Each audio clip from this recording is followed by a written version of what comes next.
So yung apat na yun, sino nakakompleto dun sa apat? Nakakompleto kayo? Sino nakasiro? Wala nakasiro. So, mahalaga po yung apat na yun. Pwedeng kapag yung apat na yun ay pinag-aralan natin, always go to the book of Genesis. Genesis. Ngayon, ang pag-uusapan natin ay Exodus. Exodus. May mga ibang parokya na nag-aaral din ng Bible study, kaya lang ang kanila munang pinag-aaralan ay yung liturgical, no? Yung liturgical, so readings. So yun po yung pinagbabasihan nila. Okay rin naman po, darating po siguro tayo noon, no? So ibig sabihin, yung pinagtitilayan nila ay yung first reading, second reading, gospel reading, yun. So, of the day. So, kaya lang ang kanila namang meeting noon ay every week. No? Nag-meet sila every week. Tayo naman ay hindi pa naman every week. So, at least yung atin lang muna yung introduction. No? Para kahit pa paano maintindihan natin yung mga pagkilos na nakikita natin sa banal na kaso. Pag sinabi natin na, ito yung Biblia, ito yung Pentateuch, no? Ay, at least alam natin yung ibig sabihin ng mga bahagi na yan. Kung natusin na po yung Ebanghelyo, marami na tayong pinag-aaralan. Kalimitan nga po yung medyo, kung tawagin natin, hindi masyad natin ibigyan ng pag-inilay ay yung Old Testament. No? Yung Old Testament. Kaya sabi ko nga ay napakahalaga rin na makita na introduction ng ito. No? So, ang ating pag-inilay ngayon ay Exodus. No? Exodus.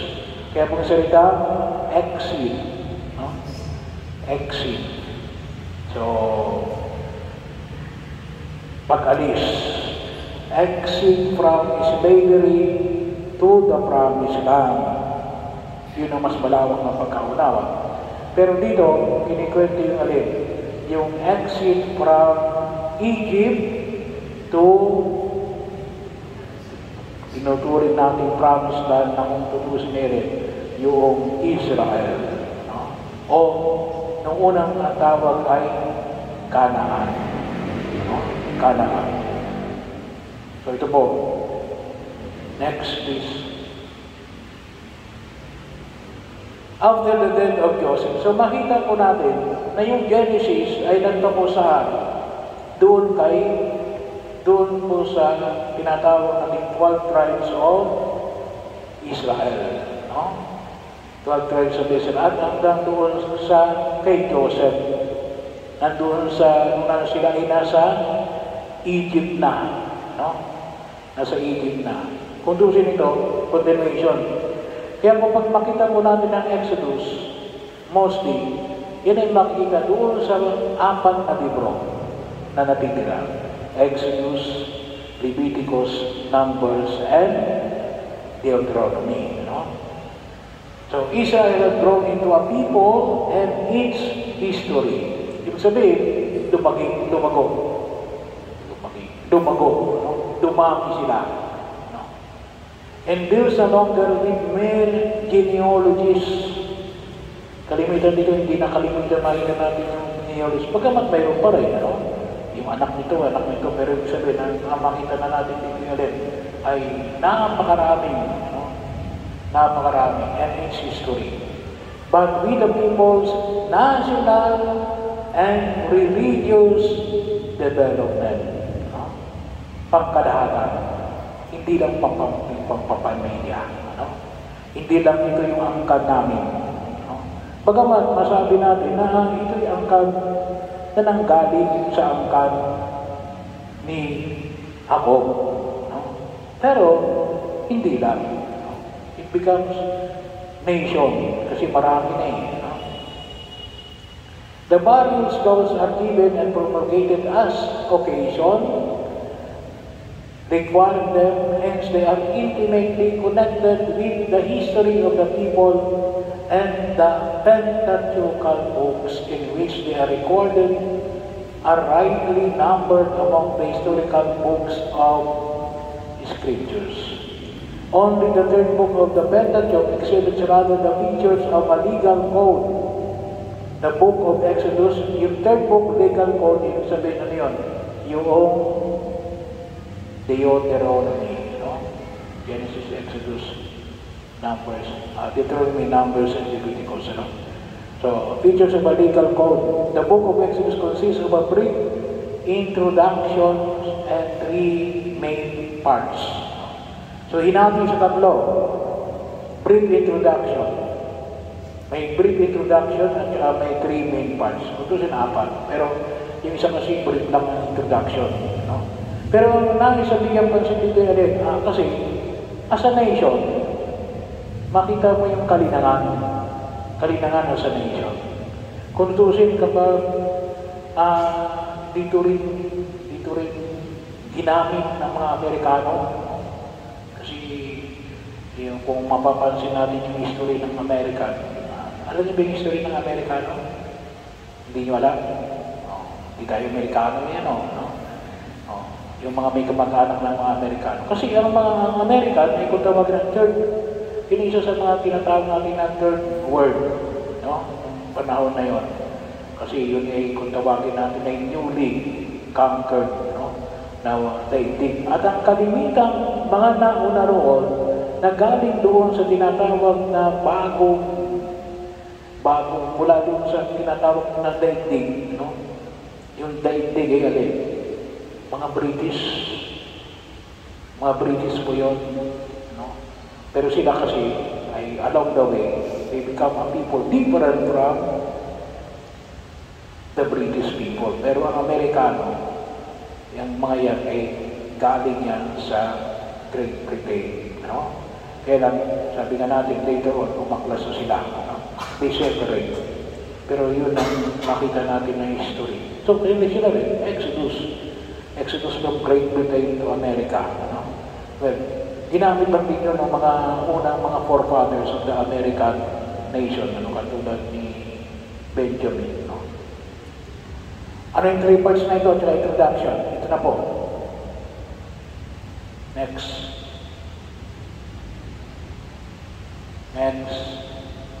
Sorry. So, introduction. Ang introduction ay mula chapter 1 at 1 to 7. A brief summary of the history of Jacob connects Genesis with Exodus and serves at the same time as transition from the former to the latter.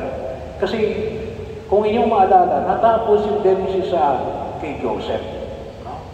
Doon sa kanilang sa Egypt, noong sila ay nagulong at iniligtas sila ni Joseph. Yung Exodus ay nagsimula saan? Pagkamatay ni Joseph. Namatay na si Joseph. Sabi yung mga naiwan, ay di yung mga Israelita na naging mga slaves ng mga Egypt. Kaya sabi nga, hanggang ngayon, mayroong mga historical, kasi wala tayong makita na archaeological history na magsasabi na itong kasi kahit na yung mga isinulat ng mga Egyptians, ay parang wala. Pero hindi na hulugan na wala. Sa Bible mayroon. Pero kapag tinignan mo yung Egyptian history, wala dong makikita na alin na mayroong tinatawag na Exodus. But anyway, sa Biblia, mayroon. Ano yung nakalagay dito yung introduction ng 1 to 7 verses of chapter 1. The sons of Israel, kapag sinabi natin sons of Israel, ibig sabihin na ito ay ibig sabihin ay ito yung lahi ni Jacob. Jacob equals Israel. No? Kaya kapag narinig natin yung Jacob, yun ay Israel. No? Kasi doon ginaling yung lahi ng mga Hudyo. Yun ang pinaniwalaan. No?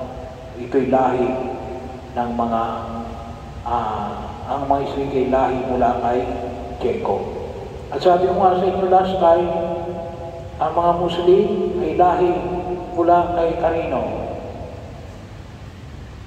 Kanino? Ang mga Muslim. Mula kanino ang mga Muslim? Kasi sabi natin ngayon, they are also mga anak ni Abraham. Kanino? Sinabi ko last time. Kanino? Kay Ismael. No? Kay Ismael. Okay. Nakalimutan nyo na. No? Ang anak ni Abraham ay sino? Sa Isaac at saka si Ismael. Oh, okay. So these are the names of the sons of Israel who went to Egypt with Jacob, each with his family. Reuben, Simeon, Levi, and Judah, Issachar, Zebulun, and Benjamin, Dan, and Naphtali, Gad, and Asher. The descendants of Jacob numbered 70 in all.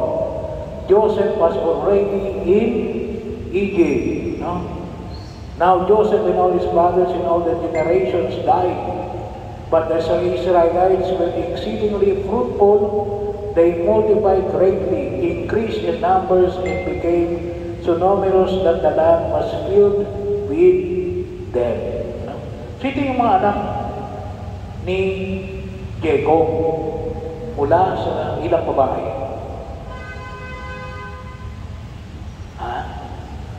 Mula sa ilang babae. Ilang babae. Wala nakalagay dyan. Hindi nyo alam? Wala rin yan. No? Tatlo. No? Tatlo ang nanay ng mga yan. No? No? Babalikan natin later on, pero yung sabi kasi introduction lang yan. No? So, ito yung mga anak ni Jacob from 3 women. No? So, next. The first part, no? Chapter 1, verses 8 to 11, 16, it reads of the events preceding and preparing the exit of Israel from Egypt. Medyo maliit lang yung aking ginawa, kaya ABCD, no? Kasi bahagi ng pagkilos. Pero ito na yung ipapasok ko na lang po sa site natin later on, no? Sa messenger. No? So, ito yung first part, preparing the exit of Israel from Egypt. Kasi bakit? Sila inaapi, no?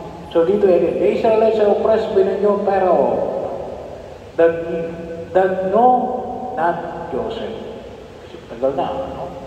Alam mo kapag hindi na kilala ng susunod, hindi mo na alam kung sino si Joseph na naging bahagi ng pagliligtas ng, kasi sabi na natin, nagkaroon ng famine.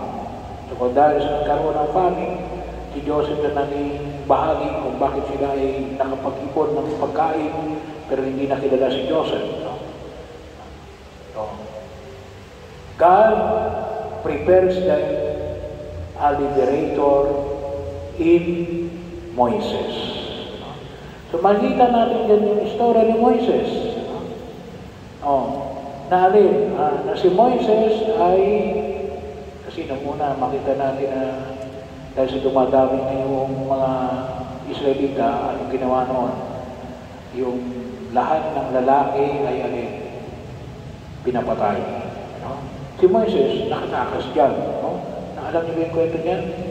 Oh, so, pinaanod. No? Pinaanod ni Miriam para tapos ang nakakuha sa kanya ay yung anak ng Pharaoh. No? So,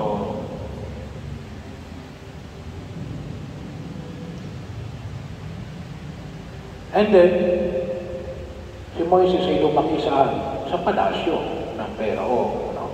Kaya nga sabi ni Iba, bakit si Moises maraming alam? Kasi ay nasa palasyo siya eh. No? Kung hindi siya sa palasyo, hindi siguro wala siya masyadong kaalaman. Kaya well-versed si Moises kasi bakit? Ay siya'y lumaki sa palasyo ng Egypt. No? Na alam naman natin noong una, no? Na hindi mo naman malalaman yung mga bagay niya kung wala ka sa palasyo. No? Kasi yung unang panahon naman, hindi naman yung knowledge ay mapupulot mo lang. No? Yun ay sa mga itinuturing nating mga dugong bugaw. No? Moses is called to free his people. His brother Aaron is given him as a companion. Bakit ibinigay ng Diyos si Aaron as kanyang companion? Sino may alam? Bakit binigay si Aaron as companion of Moses? Bakit? Hindi nyo alam? Kasi anong sabi niya? Hindi ako magaling magsalita. No? Kaya ibinigay si Aaron. So, spokesperson niya. No? So, bago pa nagkaroon ng mga spokesperson, meron na no? Si Aaron sa banal na kasulatan. No? So, their reception by the Israelites. Huwag muna. Okay? And then, next, nakita natin yung Pharaoh refuses to listen to Moses and Aaron. God renews His promise. So, pinakita yung genealogies of Moses and Aaron. The heart of Pharaoh is not moved by the first 9 plagues. No?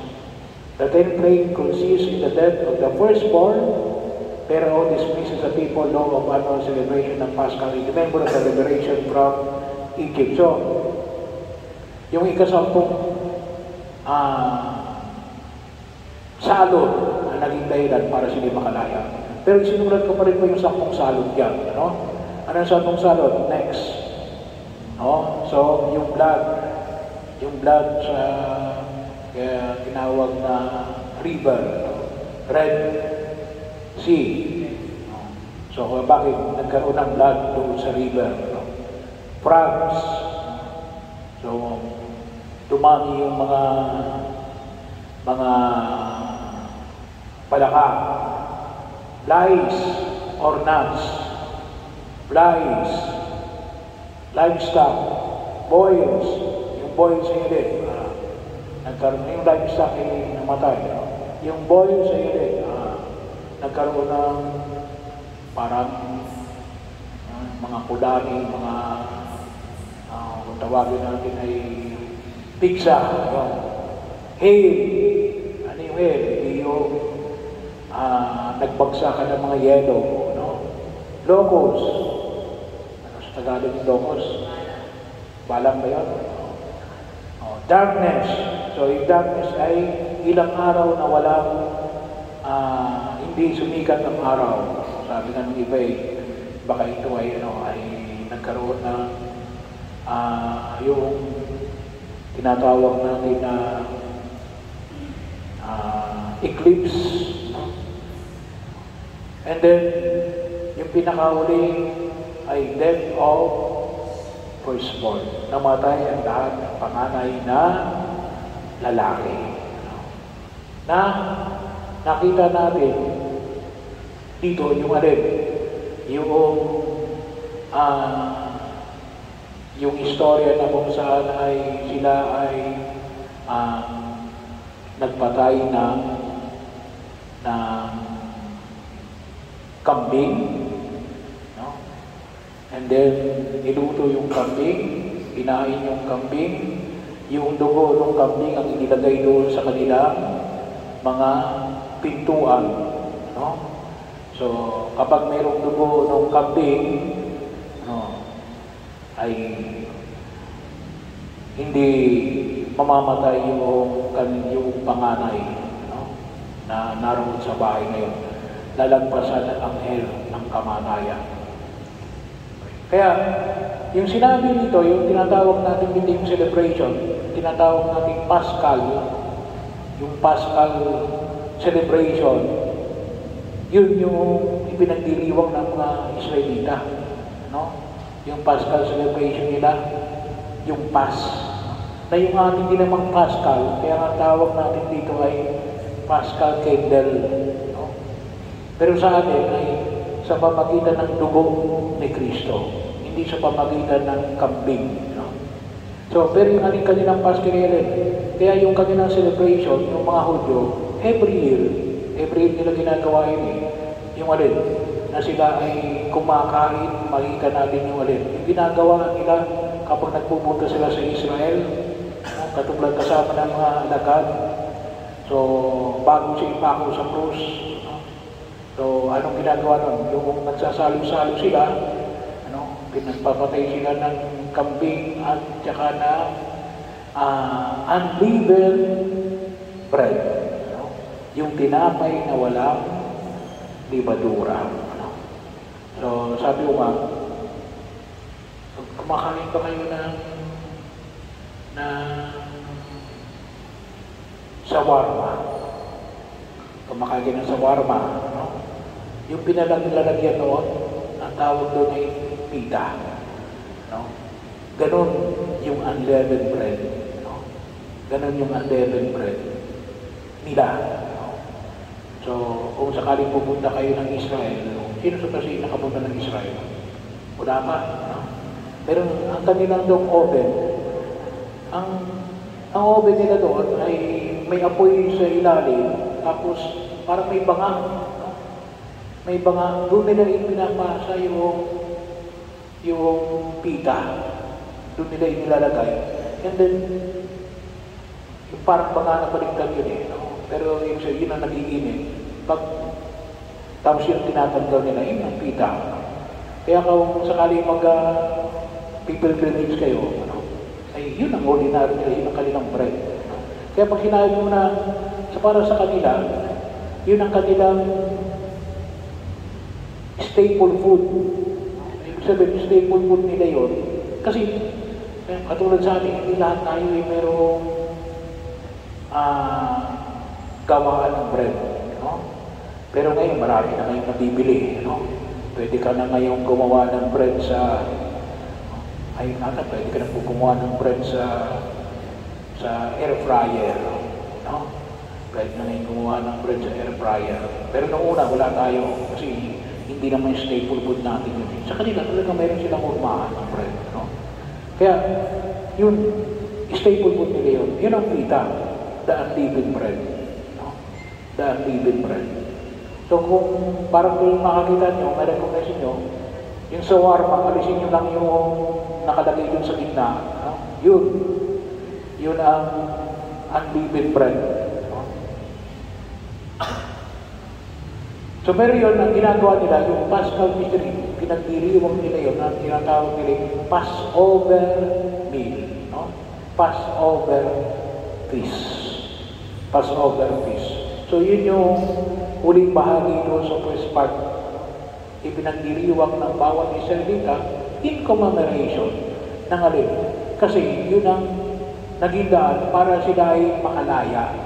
Kasi yun ang pinakahuling sadot na lahat ng firstborn ng mga Egyptian na matay, hayop at tao. Hindi lang tao, pati hayop, lahat ng firstborn namatay. So yung mga Israelita, hindi na apektuhan. Bakit? Kasi nga, naglagay sila ng dugo sa kanilang mga bahay, kanilang mga pintuan. Doon ipapahayag yun, yung binanggit natin kanina ng mga versikulo. No? Next. Second part. So ito yung mula doon sa chapter 13 hanggang chapter 15. Journey of Israel to Mount Sinai. Ito yung kinikwento, yung kanilang journey. Nung sila ay pinalaya na, yung hinahabol sila ng mga Israelita, kung napanood ninyo yung Ten Commandments, yun, yung hinahabol sila. So, yung unang bahagi, yung A, yun ay chapter 11, 13, 1 to 14 and 21, The Israelites led and protected with a pillar of cloud and fire. So pag sa umaga, cloud. Parang hindi naman sila masyadong malinitan. Pag gabi, fire.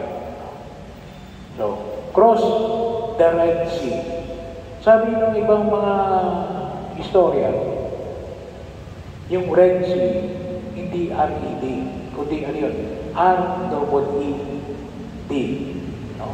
Pero, yung sabihin, kung talagang titingnan mo sa lugar, yun talaga ay Red Sea. Kaya lang, nakasanayan na natin na yung Red Sea. Iba kasi yung Red Sea, iba kasi yung naging dugo. No? Iba kasi yung lugar na naging dugo. At itong dinaanan nila, no? Dinaanan nila patungo doon sa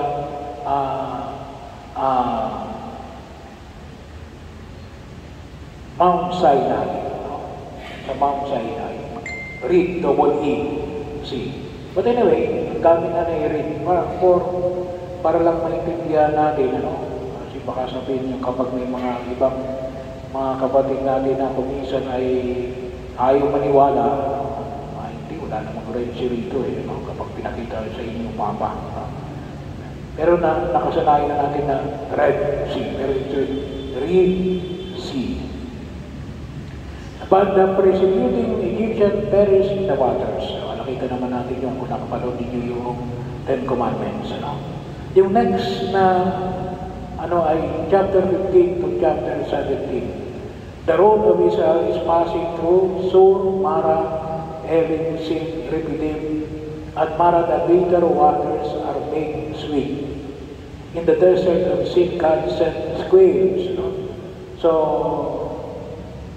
ito yung mga milagro na ginawa ng Diyos para gabayan ng bayang Israel para sila ay makaligtas. Kasi disyerto disyerto.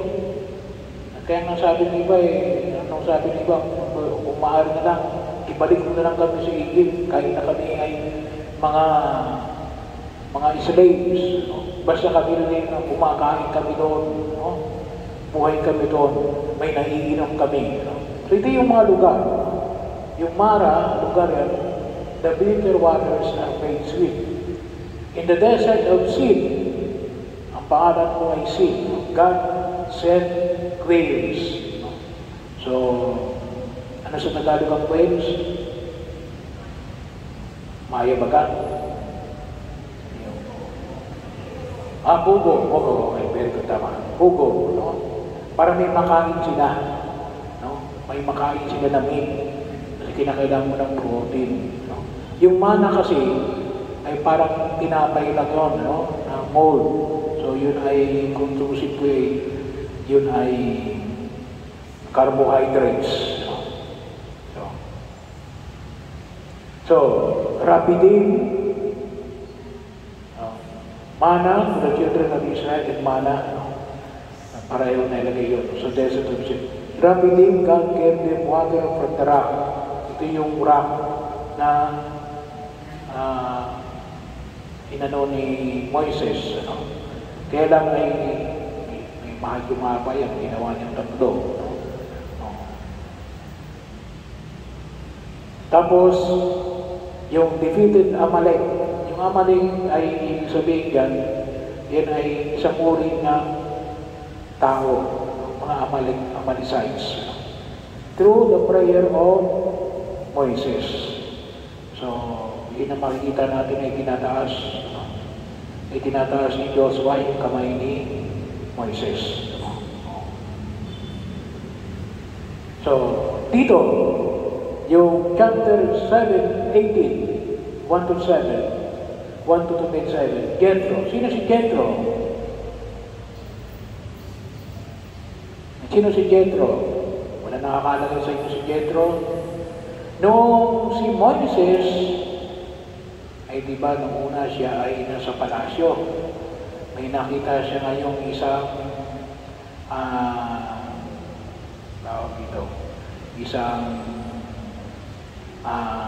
Egyptian na pinarusahan ng isang Israelita.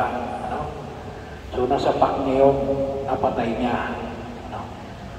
Nung napatay niya yun, siyempre, ay pinatawag siya kasi sinumbong siya later on. Ngayon, siya ay tumakas. Sa kanyang pagtakas, napapunta siya kay Jethro. Isang clan din yun. Doon sa lugar na yun. Doon siya tumigil. Kaya yan ay doon siya tumigil para siya ay makaligtas doon mula sa mga Egyptian. Later on, nung siya ay nakabalik na, siya naman ay tinawag ng Diyos para pangunahan ang kanyang mga kamag-anak na umalis sa Egypt, no? Pero yan si Jethro. Si Jethro ay bumisita, no? Kasi anong gawin din naman, ano yung sabihin, ay nandoon din naman yung lahi ni Jethro. At sinabi sa kanya natin, sinuggest kay Moises natin, mag-institute ng judges. Kaya, mayroon din tayong part sa lumang tipan ng mga judges. Kaya, pumili siya ng mga judges. So, dito nagsimula. At yun ay suggestion ni Jethro. Hindi Israelita si Jethro, ha? Hindi Israelita ito. Isa ito sa mga clan na existing during those time na siya kumangkong sa kanya nung siya ay tumakas sa Egypt. No? Okay. Next. Pero siyempre, mas maganda na later ang mababasa ninyo. No? Ito yung third part. May silang po naman ito. Ito yung pinaka-third part. Kinuha ko na lang po rito ay kasi yung Exodus ay istorya ng paglalakbay. No? At kung tutusin kalimitan ng mga, pwede kasi dito kunin yung mga retreats and recollection. No? Yung Exodus, maraming pwedeng gamitin dito. No? Na makikita natin. No? Ito kalimitan ginagamit ng mga retreat master. Yung Exodus from slavery to the promised land. No? So, mula sa pagkaalipin patungo sa kalayaan. So, chapter 19 hanggang chapter 20, the people journey to Sinai, prepare for the coming legislations, receive the Decalogue. No? So, anong ibig sabihin ng Decalogue? Anong ibig sabihin ng Decalogue? Anong ibig sabihin ng Decalogue? December, Decalogue. Ano ibig sabihin ng Decalogue? 10 Commandments. No? Kaya nga December. Ang ibig sabihin ng kutusin ko, bakit December yan? Kasi bago dumating yan, ang December ay 10. Naging 12 lang yun. No? Kasi gawa ni Julian, inagay yung Julian, at saka yung isa. Julian, kaya isinabi ni Julian. Pero noong una, yung December, pang-10 yan. No? Yan ang pang-10. Kaya Decalogue, ay 10.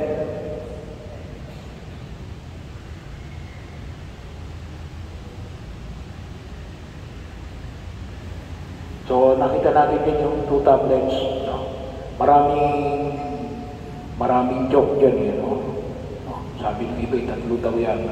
Nahulog daw yung isa. Kaya sabi ni Moises, 10 na lang. Pero, yan po yung 10 commandments.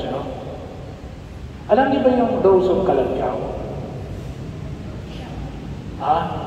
Alam niyo yung laws of Kalantiaw?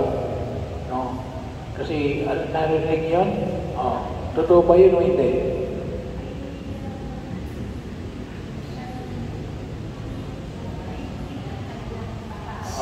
Totoo ba yun o hindi? Ox lang din yun.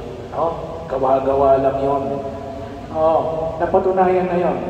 Inano na yun ng nung panahon natin, paniwala tayo kasi wala masyadong pag-aaral.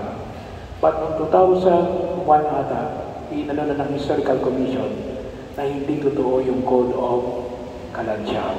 No?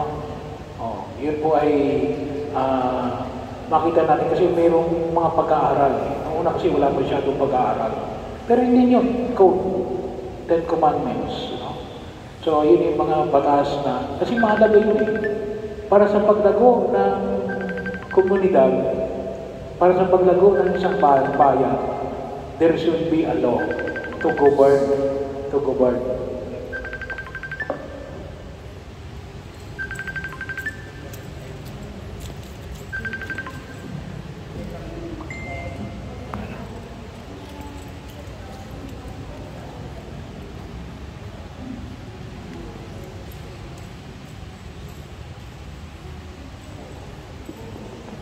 So, kinakailangan talaga as a nation, mayroong mag-govern, ano, na batas. Kasi kung hindi, ay talagang magkakagulo. Kaya napakahalaga ko yun. Kaya lang, sabi nga natin, yung Code of Kalantiaw, ano, yun ay sabi nga nung una, ano, ay fake news yun. No? Fake news. Hindi talaga tunay yun. Bagaman, it is embedded sa bawat lipunan na magkakaroon ng paglalagay ng batas for law and order. No? Law and order. Kaya lang tayo, kasi Pilipinas tayo, hindi tayo katulad doon na rin. Medyo, kasi tayo, yung ating, nababasa. No? Ang ating kalimitang pinagbabasya ay kahoy, no? Ay inaanay. Kaya wala tayong masyadong archaeological artifacts, no, na nakikita. No? Pero surely meron yun. No? Kung yun, hindi natin alam. Pero maliwanag na hindi yung Code of Kalantiaw. But surely, ang bawat komunidad para mag-try, may code yun na sinusunod. May batas na sinusunod. No? Kahit na sa bawat bahay. So, lalong-lalo na kapag pinag-usapan natin ay bawat tribo, no? No? Mga tinatawag na natin commission, the unwritten laws and the written law. No? Pero ito, the written law, no? Naniniwala natin na nanggaling sa Diyos. So, dito sa B, 20 hanggang 24, Moses promulgates certain laws together with the promise for their observance and confirm the covenant between God and the people with a sacrifice. So, itong portion na ito, 22 hanggang 23, is called the Book of Covenant. No? Pero hindi ito kasama dun sa Ten Commandments. So, bahagi rin dito. Pero in general, ano lang dito yung pinapamanig? Kung tutusin, ay sumunod ka sa utos ng Diyos at hindi ka mapapabayaan ng Diyos. No? Kaya kung tutusin, yung Ten Commandments, ano lang yung pagkakaiba ng Ten Commandments? No? Yung Commandments, kinukonsider na alin. Yung pagkakaiba, kung tutusin wala naman itong pagkakaiba sa iba pang mga batas eh. Kasi ito yung kung tawagin natin pinaka-basic. Kaya lang, yung Ten Commandments natin, na galing dito sa Book of Sinai, tayo naniniwala na ito ay galing sa Diyos. No? Ito ay galing sa Diyos. Hindi lang ito gawa-gawa ng tao. Kaya yung Biblia natin, medyo malaki yung kasi bakit? Ito nagsasabi. Yung ibang mga batas, sinasabi na, ito yung batas na pinagkasunduan natin. Yung Ten Commandments, maliwanag na rin, ito yung batas na ibinigay ng Diyos. Okay. 24 to 31. Moses allowed remains with God on the mountain for 40 days and received various instructions about the tabernacle and other points pertaining to divine worship. So yung tabernacle, no? Dito yan galing yung ating tabernacle. No? Ang tawag nila diyan ay alin, yung term na ginagamit nila doon sa tabernacle niya, covenant, yung tinatawag na yung may dalawang anghel na inilagay.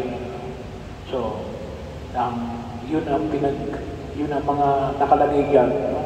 Eh sinasabi ng iba na bawal yung mga images, ay yung tabernacle na yan, makikita dito sa chapter na yan, nakalagay din na ito yung mga various instructions, nakalagay yan kung anong sukat, at kung ano yung nakalagay, may anghel, So, tawagin natin ay yun nilalagyan ng Code of the Covenant. So dito sa bahagi na ito, 32 to 34, dahil sa tagal ni Moises. Sa tagal ni Moises.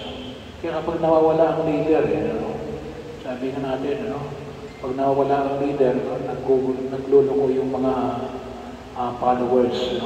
Kaya anong ginawa nila? Nawala si Moises ng matagal, gumawa sila ng golden calf. So, kaya binasag ni Moises yung tables of the law, yung tablet na nakalagay doon. Punishes the idolaters, obtains pardon from God, who the survivors in renewing the covenant, receives other tables of the law.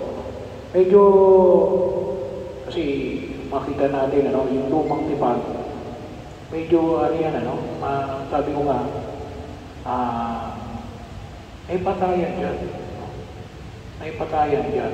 Kasi hindi pwede mo lang patayan dyan. Kaya kapag nagbabasa kayo ng Biblia, huwag kayong may iskandalo. Kasi kinakailangan pumili sila Kasi yun ang batas ng unang panahon. Wala pa si Kristo noon Kaya, hindi pwede na hindi pare sumunod ka sa akin. Hindi. Talagang kinakailangan pumili ka at kung sino hindi pumili, paparusahan. At ang parusa, really, ang punishment.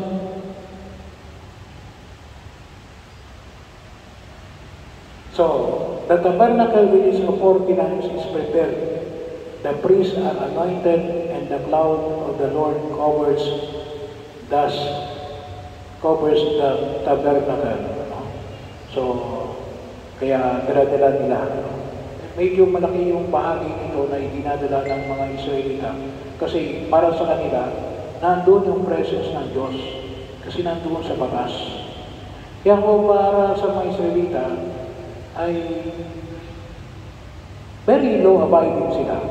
Very law-abiding sila. Kasi bakit? Nandun ang Diyos sa mga batas. Kaya lang medyo pagdatingan ni Jesus, medyo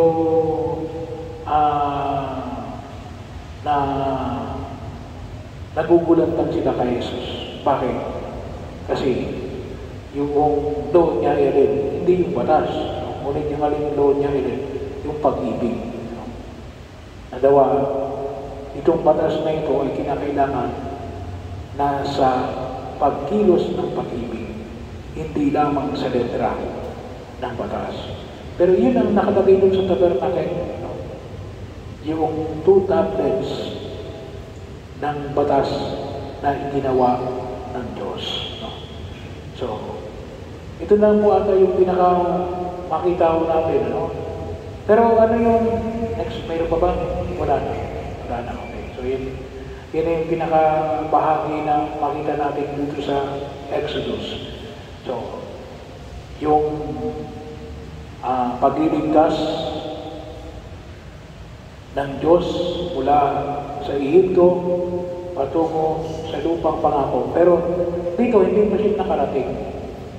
Hindi pa sila nakarating sa lupang pangako. Nandito pa lamang yung kanilang exit from Egypt at the same time, yung pagkapahalaga sa mga batas. Kung lutusin nga, si Moises hindi nakarating sa promised land. Si Joshua na lang nakarating. Hindi nakarating na si Moises. So, makikita natin later on sa pagkilos. Pero yung nais na ipamanhid rito ng buong kapaligiran ay pinili ng Diyos ang kanyang bayan. Kaya yun ang kumisan, ito rin yung binigyan ko ng pansin sa ating pagninilay nitong nakalipas na nobinaryo. Yung pagpili ng Diyos. Pagpili ng Diyos sa kanyang bayan. At itong pinili na ito ay din mula sa lahi ni Jacob. Na kung tawagin namin ngayon ay mga Israelita. The chosen people of God. The chosen people of God. Kaya lang, sa luma, ay palagi may response. Ano yung response? Yung susunod sila. Susunod sila sa pagkilos ng Diyos. At pangalawa, napakalaga yung sa isang bayan, may governing laws. Hindi ba pwedeng walang governing laws? Pero dito, maliwanag na rin. Sabi nga natin, ito ay theocracy, hindi democracy. Ang Diyos ang nagbigay ng 10 utos. Hindi ito democracy. Ano yung democracy? Yung democracy ay na pagkasunduan natin. Kaya po, kumisan, kapag democracy, kung ano lang na pagkasunduan. Kaya tayo, hindi tayo pumapayag ng alin. Na yung ano bang pinaniniwalaan natin, katulad ng abortion, ng marriage. Bakit? Kasi theocracy. Utusin ng Diyos. Yung batas ng gobyerno, ay iba yung pamantayan nila kasi pamantayan nila yan democratic. Ibig sabihin, kapag napagkasunduan natin, yung mga mambabatas, na ito yung gagawin natin, yun ang gagawin natin. So, pero ito, makita natin ito yung galing sa Diyos. Kaya sana makita ho natin, makita natin yung lalo na yung pagkilos ng simbahan at ng gobyerno. Magkaiba. No? Magkaiba yung pagkilos ng simbahan at ng gobyerno. Kasi ang gobyerno ay democratic. Kung democratic. No? Pero kung communist, iba rin naman. No? Pero tayo, theocracy.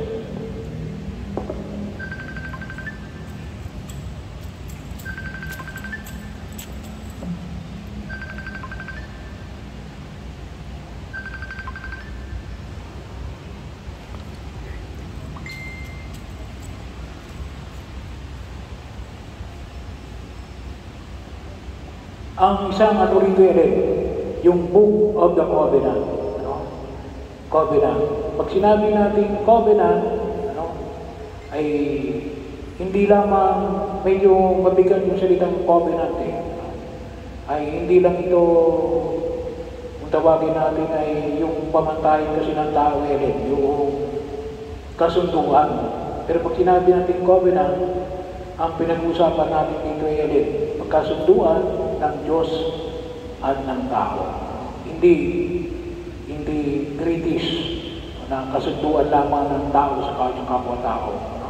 Pag sinabi natin covenant, pinag-usapan natin Diyos at ang tao. So, nandun din yan sa Genesis, yung covenant na na hindi ko nagugunawin ang daigdig sa pamagitan ng tubig. Dito, gagabayan ko kayo hanggang makarating kayo sa lupang pangako.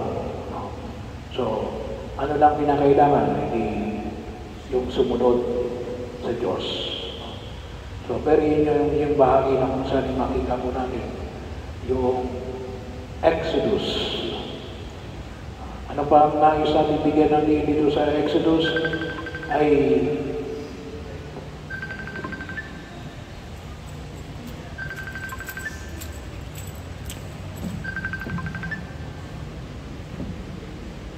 mamaya na po, nag-meeting po ako.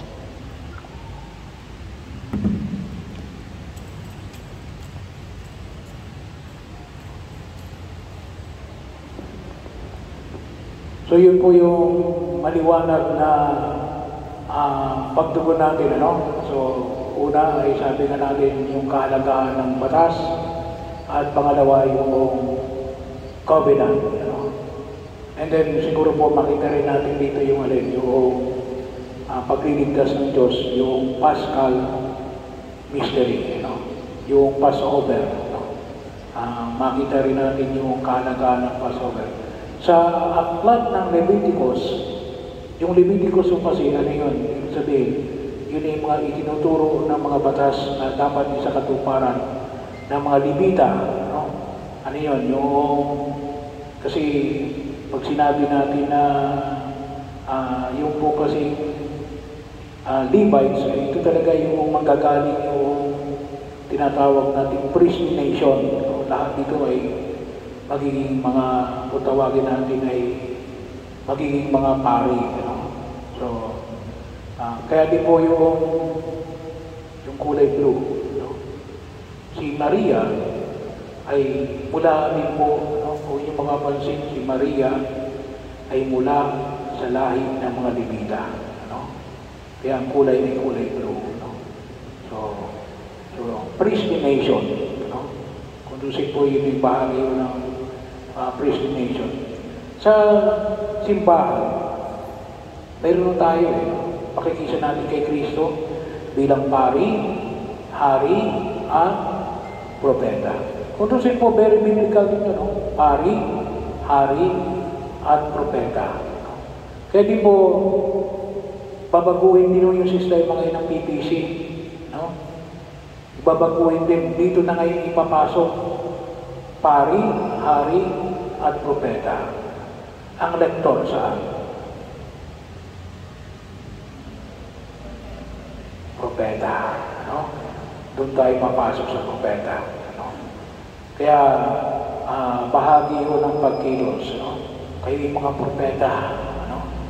Kayo ay nasa section ng propeta. Bagaman tayo lahat nakikisa kay Kristo. Pero dapat, kung yun yung system natin, dapat ang sentro natin ay rin doon sa pagiging propeta.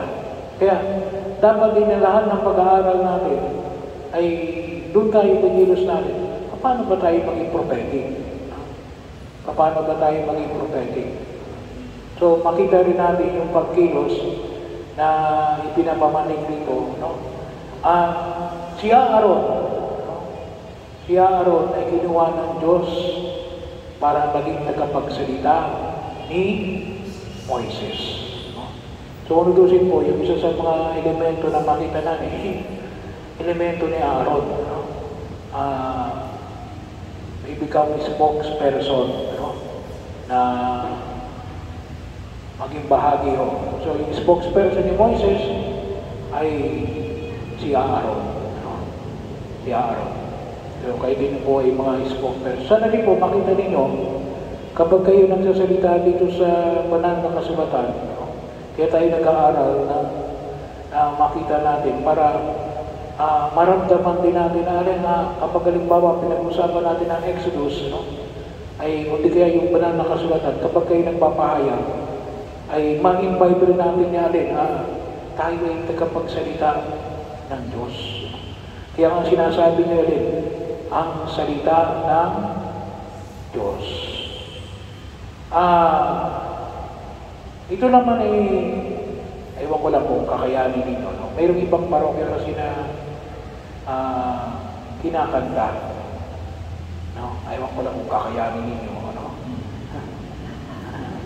Yung minsan na sabi na, di ba kayo uli? No? Ang salita ng ewan ko lang kung kakayanin nyo rin yun, no? Pero ibig sabihin, prophetic yun no?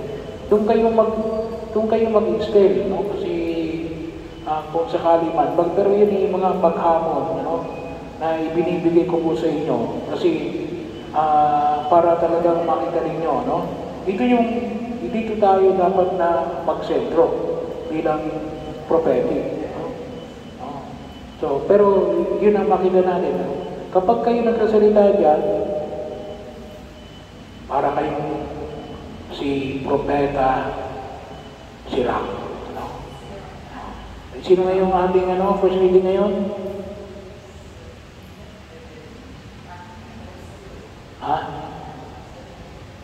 Hindi, first reading. Propeta, yung first reading natin ngayon, Ezekiel. Thank you. No? Nakalimutan mo na. No? Kaya kapag kapag kayo nagsasalita, kayo hindi propeta si Ezekiel. No? Kahit na kayo babae. No? Kaya may bahagi. Kaya na sabi rito, sabi ko sa ating pagkinilang ulit, ipinapamaling na sabi, kayo ay mga tagatanod ng Israel. No? Bantay kayo ng Israel. No?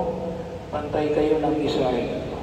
Kaya, napakahalaga din na ma-invite natin yung salita na ipinapahayag. Kaya, kapag kayo nagsalita dyan, minsan na makita din. Pero, yun ang bahagi, tatlong bahagi yung pakikisa natin kay Kristo. Pari, hari, at propeta. So, dito, sa ipinahayag dito, ay makita palagi natin itong, kasi kaya medyo babaguhin yung sistema ng PPC, no? Kasi ngayon, ang sistema ng PPC ay ministries and apostolate. Ngayon, tatlo na, no? Priestly, prophetic, at saka kingly, no? Dito papasok ngayon. Pero, yung pagiging propeta, maliwanag ko na kung saan. Si Moises, ano yung kalimitan natin ni Moises? Kingly, no? Kasi theocracy pa noon no? Wala pang mga hari noon, no? Wala pang mga hari noon. Ngayon, naglagay rin yun natin, judges. Katulong ni Moises ito, administrative. Kingly pa rin yun, no? Kingly pa rin yun. Kaya, kung natusin, marami mo tayong matutunan dito katulad ng bawa ng alin. Na you have to delegate. You have to delegate your work. Hindi pwedeng ikaw lamang. Kasi ang ginagabayan mo yung bayan ng Israel. No? Sa simbahan din.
Kaya kung gaano ba kapogi si Moises, no?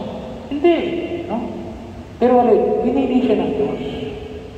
Pinili siya ng Diyos. Mula pa doon sa pagbiligtas sa Kanya, mula sa pagkamatay, no? So, yun ang palaging sinasabi ko sa inyo, yung tinatawag na God's election. God's election. Kapag itinalaga ka ng simbahan, no?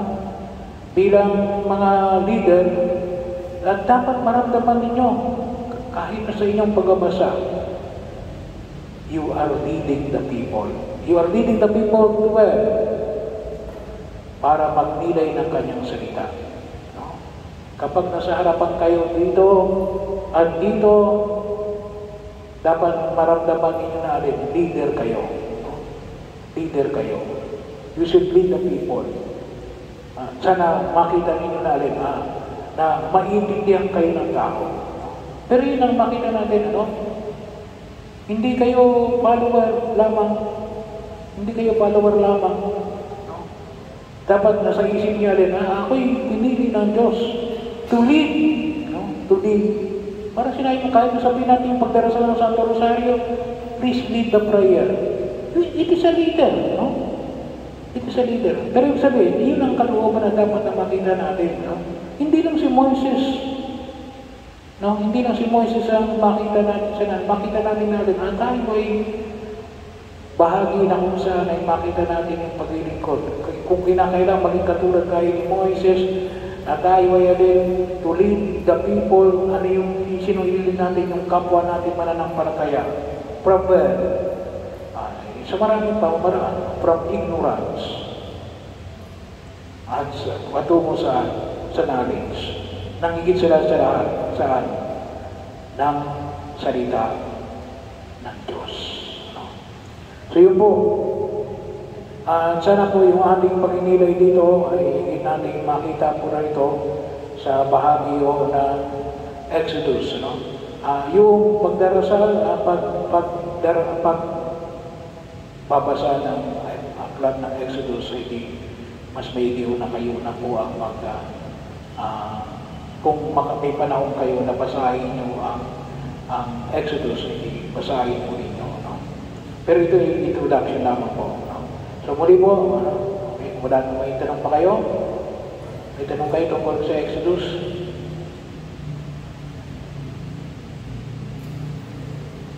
Any question? Wala kayong tanong?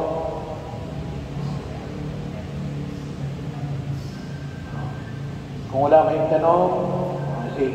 Pero huwag po kayong mahiya, no, na mag-aral kayo and then magbasa kayo at kung sakaling may mga tanong kayo, katulad ng one time, alam niyo, kapag nanonood ako ng sa Facebook, no, ay kapag wala talaga tayong alam, ay talagang maliligaw tayo. No? Kasi marami talagang nanliligaw. No? Tungkol sa katulad ng halimbawa yung tanong na alin, yung pagkain ng baboy. No?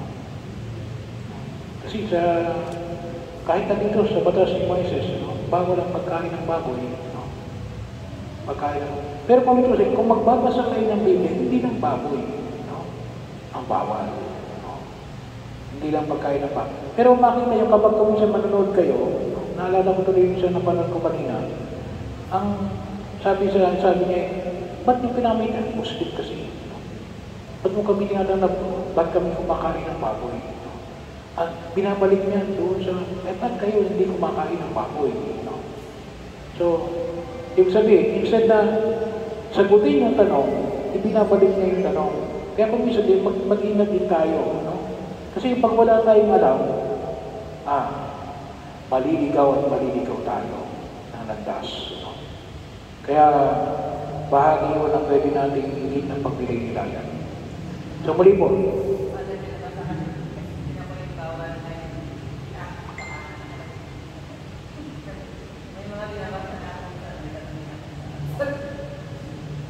Tutusin, napakaraming bawal sa Biblia.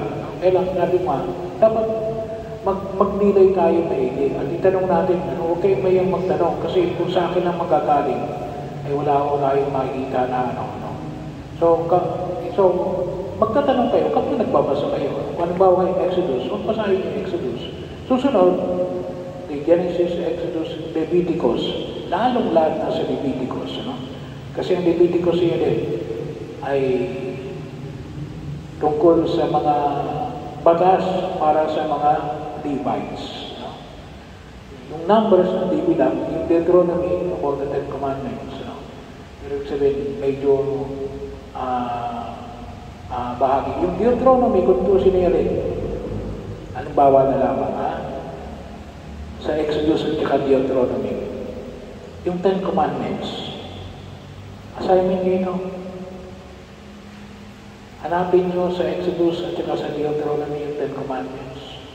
At isagutin ninyo, bakit magkaiba ang bilang ng Ten Commandments sa Exodus at saka sa Deuteronomy. Write in one paper. Wala kayong exam sa susunod. Yun ang ipapasa ninyo. Ano yung pagkakaiba ng Ten Commandments sa Exodus at Deuteronomy? Ten Commandments, pagkakaiba ba o pareho ba? Write your comments about the Ten Commandments in Exodus and Deuteronomy. No? So, write your comments. No? Kasi makikita nyo doon,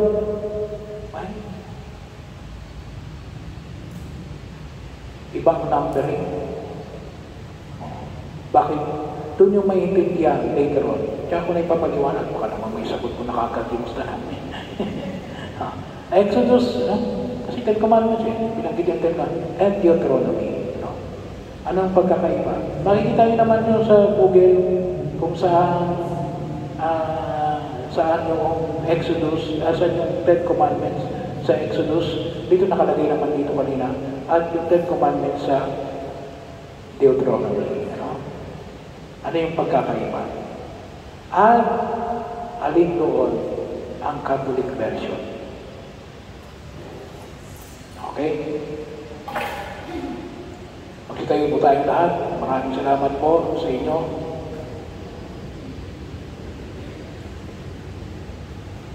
Awitin natin ang salve. Salve Regina, Mater Misericordes, Vita Dulcedo, Espes Nostras Ave, Ate Clamamos, Ex Filiis Filiebe, Ate Suspiramos, Gementes et Plentes, in lacra primarum vade, Eia ergo, advocata nostra, Filius tuo, misericordias oculo, ad nos converte, et benedictum fructum ventris tui, nobis, os hoc exilium, ostende, o clement, o pia, o dulcis Virgo Maria. Sumainyo ang Panginoon. Pagpalain kayo ng mga pangyarihang Diyos, Ama, Anak, at Espiritu Santo. Maraming salamat po sa inyong lahat. Lecture. Brad, makisuyo kami, pe.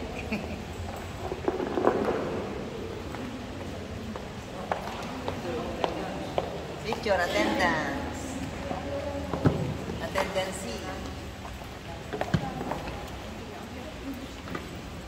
Attendance.